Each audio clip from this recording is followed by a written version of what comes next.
Hi, my name's Dee and welcome to Sunchild Tarot and welcome to your annular solar eclipse readings, the eclipse being in Gemini. As ever, there will be a timestamp below so you can shoot ahead to the reading, but hang around for a few minutes so you can listen at least once to my discussion of this eclipse.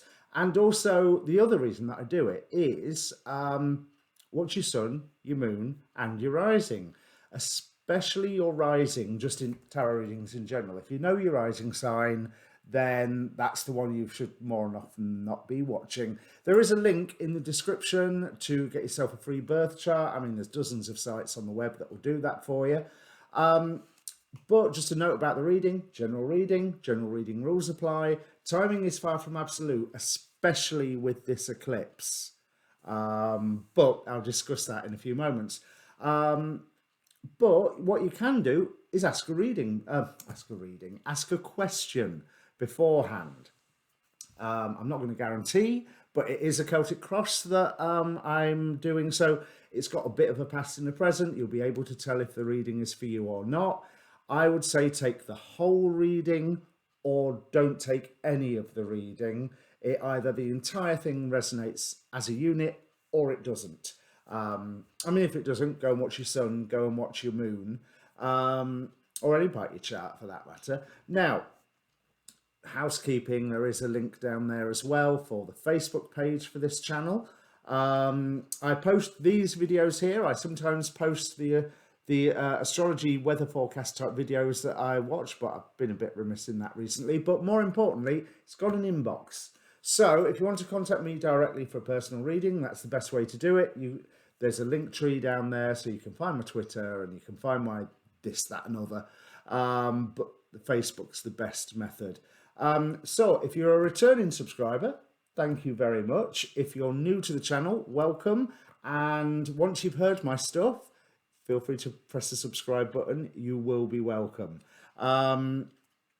That's it, really. I don't want to go too deeply into this eclipse because I already posted a show Tuesday night that I did with astrologer David Fischer, but that was looking at the strict Hellenistic astrology of this eclipse. There's a few other aspects that I do like to look at. Now, this is at, as you will no doubt know by now, 19 degrees Gemini. Now, the angel of this degree, so not the 5-degree arc, but just this specific degree, is Cahatel. Now, Cahatel is, despite the fact that angels are supposed to be genderless, Cahatel is considered to be a male angel who, for one thing, expels bad spirits. So there's a chance to get rid of more negative energetic influences that are around us. Interestingly, he's also considered to be an angel of reality. Cahatel's gift is to make angels, to make dreams and illusions real, to bring them from something in the mind to something in the real world. He lives in, I mean, this is with the qualification, of course, that it's all in line with the divine plan. He helps assist in the manifestation of divine will on earth. But that's a really interesting point, since in the astrology aspect, then there's a lot of illusions and lies being brought up for attention and hopefully dismissed. Hopefully not necessarily that the truth is seen, but the illusion is seen. That someone can look at something and go, you know what, that's not real. I might not necessarily know what is. You may find that out, but that's not real. That can't be trusted. But in the meantime, there's going to be some dreams, which that's the Neptune in Pisces again, giving us some good stuff as well as bad stuff, that we can start bringing into the 3D reality. Again, is it in accordance with God's will or divine will, however you want to look at it?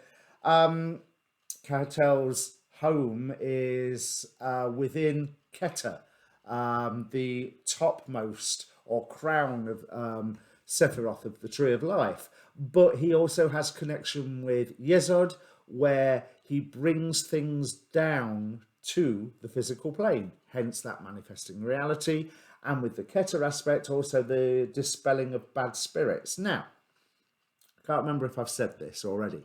I have mixed feelings about this eclipse. The lunar eclipse I thought was lovely. I thought this, yeah, we're going to get rid of stuff.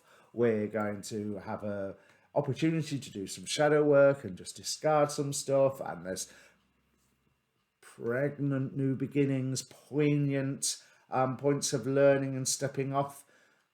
But the symbols for this degree are a little double-edged. 19 degrees Gemini, for those astrologers that have written about how it manifests in a natal chart, it seems there's an element of unbalance. You can have success, but then it's whipped away from you. Or you can have success and end up in a position of abusing power. So I do think there is that risk of abuse of power going on during this eclipse, but also it will be highly noticeable. So is it the abusing of power, or is it that the abusing of power is obvious and under our eyes? And I would hope to say it's the second, and not too great an abuse of power at that, just for the sake of, I don't know, everybody on the planet. Another level on that, I mean, you've got the symbols, as I said in the astrology show, of the sun representing the leaders, the moon representing the people, and the people here are drowning out the leader by eclipsing the sun. But the inside degree or Chandra symbol, let me bring this up. No, I'm on the wrong page. Bear with me. Let me bring this up. Is a bull stung by a scorpion. Now, before I read the explanation that goes with it, I just want to look at that imagery. The bull has frequently been associated with images of the leader. One of Jupiter's symbols was the bull. The bull was also a symbol of Enlil, if we go all the way back to ancient Sumer. It can represent the emperor, what's in charge, emperor on tarot way. So being stung by a scorpion, well, first thing that springs to mind on that is the story of, what is it, the scorpion and the frog, or the scorpion and the something, where the scorpion rides on the frog's back but still stings him on the way once they're nearly at the other side, because that's his nature. However, there's two symbols with that: being stung by something poisonous that is only acting according to its nature, but the leader being stung, which could be a good thing and could be a bad thing. But interestingly, in Hellenistic philosophy, some astrologers, I found this out from Ksenia Moore, go watch her video, it was superb. The duration of the eclipse indicates how long the eclipse effects will last. This eclipse is lasting for 5 hours. 5 hours. That's 5 years worth of effects coming from now. So you might not feel it immediately. These readings that I do here now today might not even kick in for a week, a month, possibly even a year by the sounds of it. But to be honest, with everything that's going on in the sky, and the fact that I've been assured that we've just passed through the quiet half of the year, astrologically, 2 Saturn-Uranus squares and everything else that's been going on, that's the quiet half. So I think those first initial effects will come reasonably fast, reasonably soon. So let's have a look at this bull stung by a scorpion. The elaborate ritual of putting yourself through life or death crises to determine what you are made of and how far you are willing to go in this life. I'm not sure I want to read any more after that. Right. Choosing from expanded faculties the optimal situations to enact this battle royale. Selecting what is karmically familiar. Variations on old themes involving bondage and freedom. So there you go. There's that whole leader image. When you are trapped, caught, stuck, a furious inner force asserts itself and can reconfigure everything. But it is a high-stakes ritual drama and loaded with real dangers. You must check yourself out in ultimate ways. for there is surging in your blood an impulse towards liberation, which cannot be distorted in any way. An extraordinary journey through radical tests and trials of an initiatory intensity. It's all about guts and stripping away everything but the true inner direction. If you must slay and move through illusions on every front, that is just how it is. Again, this is reflecting the very astrology, because the 19-degree Gemini symbol has got very little to do with, well, the fact, no, I take that back, because Mercury is Cazimi, the sun with the eclipse, and square to Neptune. So there we've got those illusions, dreams, but that Cazimi apparently gives it extra whammy, and the fact that it's at home in Gemini gives it extra whammy. So a lot of things will be visible and coming to the surface. Anyway, carry on with this. You cannot survive any longer on old ways to do it. It is time to welcome the enemy into your very midst and discover that there are no enemies. This reminds me of, at the New Year, Astrology Hub did a panel looking at 2021. And one of the astrologers whose name I absolutely forget said a good symbol to this year is invite the witch to the table. So that's the whole image of, who is it? Sleeping Beauty or Snow White, either way. Sleeping Beauty especially, I suppose. You don't not invite the witch, because you're having a party, you're having a meal, you invite them in. You make them part of the occasion, part of the process, part of the family, part of the tribe, whatever, because when all's said and done, they're another living being here amongst you. So there's certain problems that all of you face, so you might as well all face them together.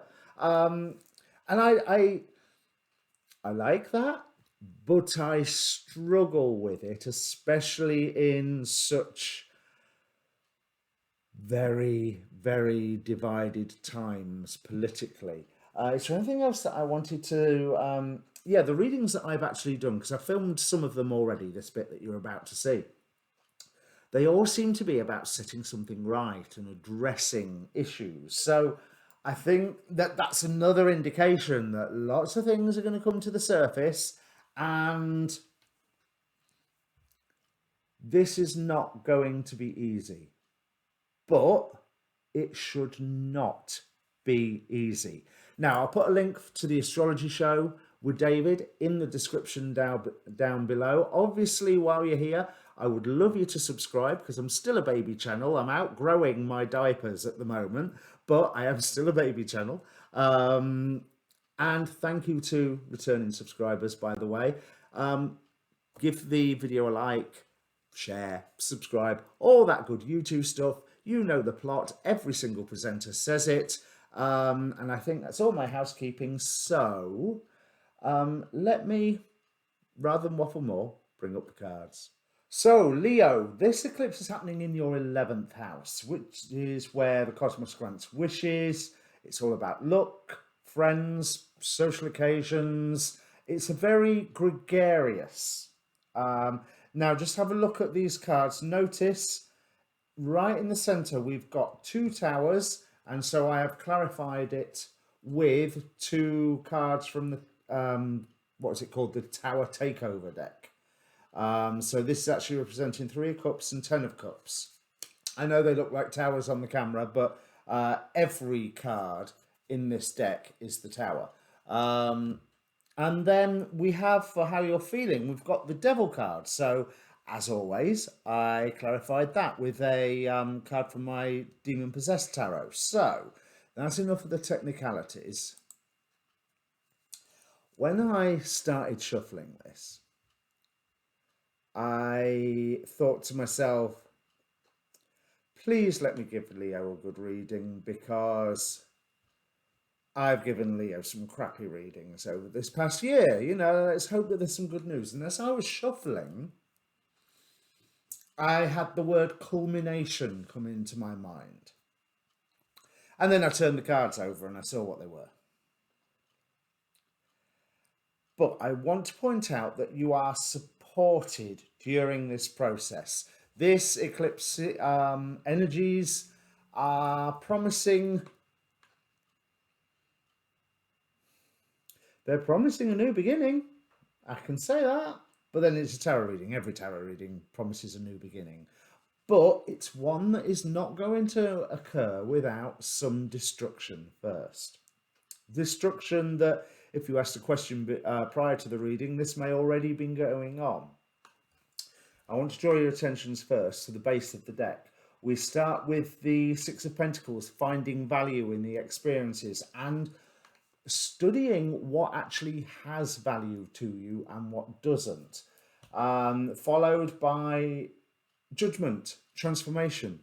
So that assigning value to things, whether it's jobs, relationships, friendships, relationships, things in possession, relationships. I I hate doing love readings, but there's a breakup going on here.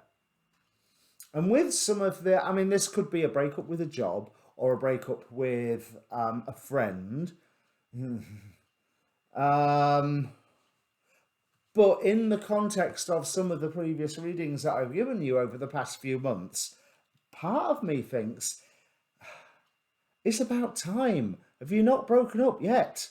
That's going on the continuity of the previous readings, which does not necessarily reflect in this reading. But we have the Tower, clarified here by the Ten of Cups, and then another Tower clarified by the Three of Cups. So it's not just a relationship. That's almost like a relationship in a social group. If you have a breakup or a divorce, you split your friends between you. Some people manage not to, but let's be honest, that's what happens in a lot of cases. You get custody of your best mate and they get custody of the dog or whatever.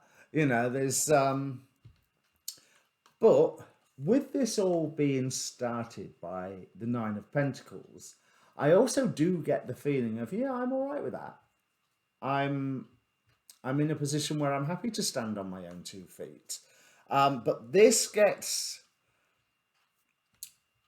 in this central position. What I want to say is, maybe you're not all right with it looking at this. You are and you're not. Because we have the Fool and the Eight of Wands, quite an aggressive Eight of Wands from the, what do you call this one? Dark Moon Tarot? Deviant Moon Tarot. It's been a while since I used it. But the one thing I saw with this Eight of Wands is, yes, you can move forward, or you can absolutely and utterly chop off the ability to move forward. So that puts an element on that Fool card that you could be going blindly ahead, or you could be jumping towards that new start. The thing is, this transformation is ongoing, and wanting to get to a better place and listening to all the, certainly looking at social media, listening to all the electronic messages, and diving head first into an unplanned new start, Fool card again here, is not the way to accomplish it. Take your time. Even at the very end of the reading, we've got the Hanged Man. This is going to take time. We have Duma, the Angel of Dreams from the Angelarium, showing that if you're not finding your own inspiration, ask for that inspiration, because you are protected. El Shaddai here is like the benevolent Father God. He's not quite an old man with a beard who sits in the clouds. He's an old man with a beard who wanders around the underworld. But, he's still an old man with a beard. But all the more positive connotations of that, because there's a feminine version of him as well in this deck. So I'm not going to worry too much about him supposedly being patriarchal and all that, because he has a female counterpart in this deck. And then you also have Inanna, who, even though it comes with the word seduction on the bottom from the Dark Goddess Oracle, the first thing I was reminded of is, of course, her journey into the underworld. And she did it. She was fine. You know, there's and it's like there is an underworld here to dive into, but it is like in Annie, go in, come back out again. However, Inanna here with seduction, and then from the Fallen Angels deck we have Zepar with seduction. So there's that theme there, especially with how you are feeling. The Devil card, which I've clarified with Astaroth, with justice. So if it is a relationship thing, don't go and sleep with somebody else just to get your own back. You know, because I think that is that's opening a can of worms, let's put it mildly. We also have what I didn't finish from saying with all the breakup and tower energy right in the middle. We have the negative angel Rimmon, who represents, guess what, a breakup. Followed with Vehuya with new beginnings, but new beginnings that are opposed by anger. And this with Baal here representing anger. Now this anger is, I'm seeing a distinct link here between Baal and Astaroth, because there's this sense of, I want to make this right, I want to set this right, but not in a good way. The way to set this right is just let it go, walk away, go and start your new life. What was it? Success is the best revenge. Keep that one in your mind, because there's an element of tit for tat with this justice card here, since it is clarifying the devil card. And I do feel that there is somebody around you who is acting... Right, there is somebody around you. Now, I want to say the impressions that I got is that they're acting oh so delicate. We have Page of Cups. Be careful with that cup, else the fish might fall out. With the Three of Swords and the Nine of Swords, stress and anxiety. So they are causing or suffering or both stress and anxiety, causing and suffering or both pain, and they're just being also very delicate about it. And the Page of Cups, to me, that's a card that can be very, very wishy-washy. It's like an idea half formed, or if the Knight of Cups is a love offer, the Page of Cups is an idle fancy.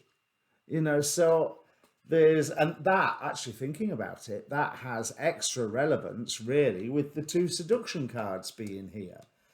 Be careful about what mistakes that you can make, because you may have felt that everything was very remote in the past and that you'd been cut out, and there was,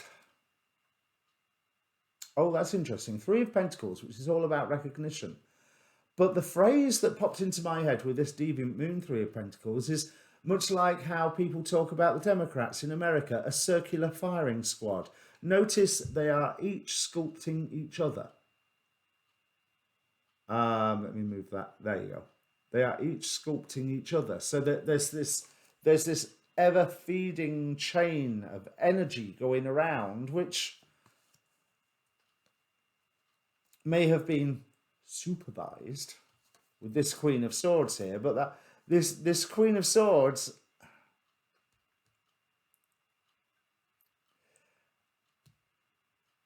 oh, now what's the fairy tale? The fairy tale where the Ice Queen. The fairy tale where one little girl is going to rescue her brother Peter from the Ice Queen or the Snow Queen, whatever it was, and she has a comb that she drops it and it creates a forest to prevent her being chased. And there was a needle that did something, and just like little items that made big obstacles for where she was being pursued, and she was trying to get this sliver of ice out of her brother's eye. um, and that's what that Queen of Swords feels like to me. Not the evil of, say, Regina out of the Disney fairy tale live action thing, Once Upon a Time. Because there's, as we saw as the series went on, there was redemption there. But the Snow Queen was just, she wasn't evil for a particular reason, some wound or something. She was just cold. And that's why I'm feeling with this Queen of Swords here, that cold calculatingness that will not change, especially when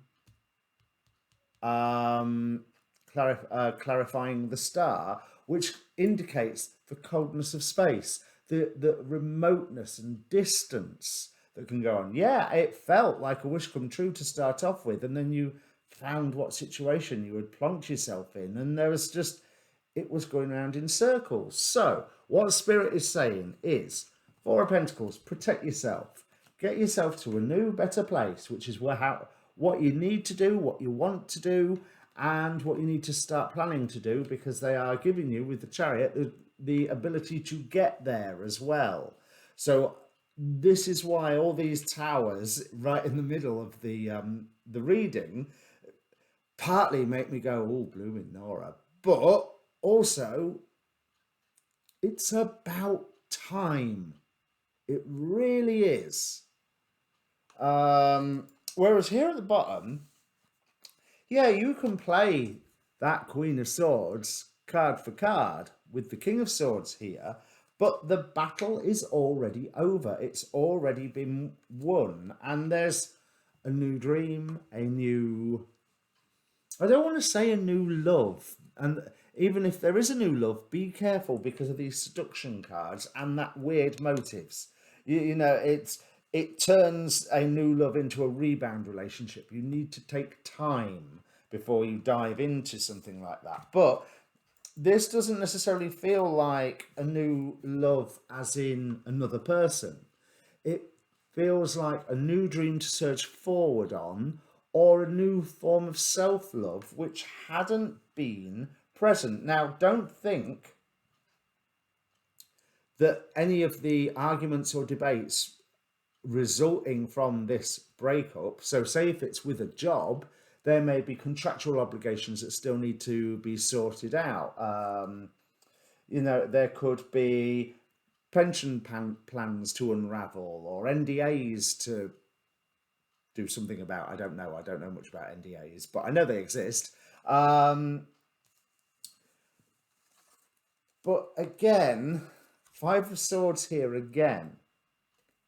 So yeah, there's still conflict going on for a while, but also it's a battle that is won, with this Page of Pentacles here causing you to level up. I mean, you're hoping that you've got the strength to get through all of this, the balance to get through all of this, and that you're going to be able to take the correct action. Yes, you are, as long as you're not falling straight into another trap, which is why there is a shadow side to this Ace of Cups at the bottom here with these two seduction cards. So no rebound relationships, whether it's with a friendship, whether it's with an intimate partner, or whether it's with a job. Doesn't matter. Beware of rebound.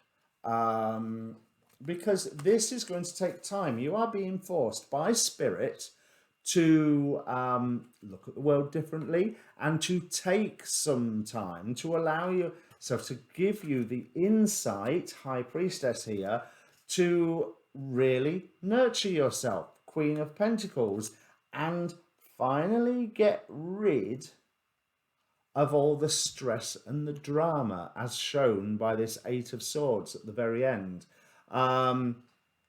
Because that does look like someone leaning out of the window going, help, help, I'm going to fall. And no, they're not. They're not. They're doing it for the attention. But that's not you. not with those other three cards there going, yeah, no, I'm looking after me now.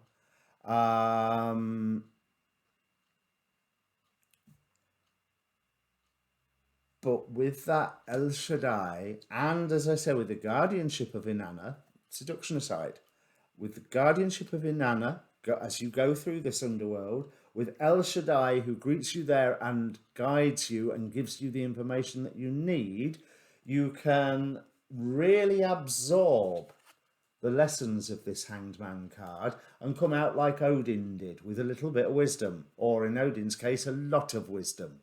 One would think, anyway. There you go, Leo. I'm sorry. But as I say, new beginnings, Bahuya here. Yeah, this isn't going to be easy, but it's going to be final and it's going to be beneficial. But just don't jump into something else immediately. Give it time. All right, if this means anything to you, Leo, so that I know I'm not just talking to the camera for no point whatsoever, let me know, comment down below. Obviously, hit the like button, or with this particular reading, maybe hit the dislike button, I don't know. You may prefer to dislike it. But yeah, hit that like button, subscribe if you want to hear more. Pushing the boundary of decency readings, as this one, because that's what I normally feel about love readings, is really it's none of my business. But despite all the negative cards here, there's a wonderful sense of freedom. It's just, it's not here yet. Duma with Angel of Dreams. The inspiration is coming to give you the ability to fill out this new life in a good way. So allow the time for that to unfold. Right, anyway, hit that subscribe button and I'll see you later. Go and watch your rising, go and watch your moon sign. Cheers.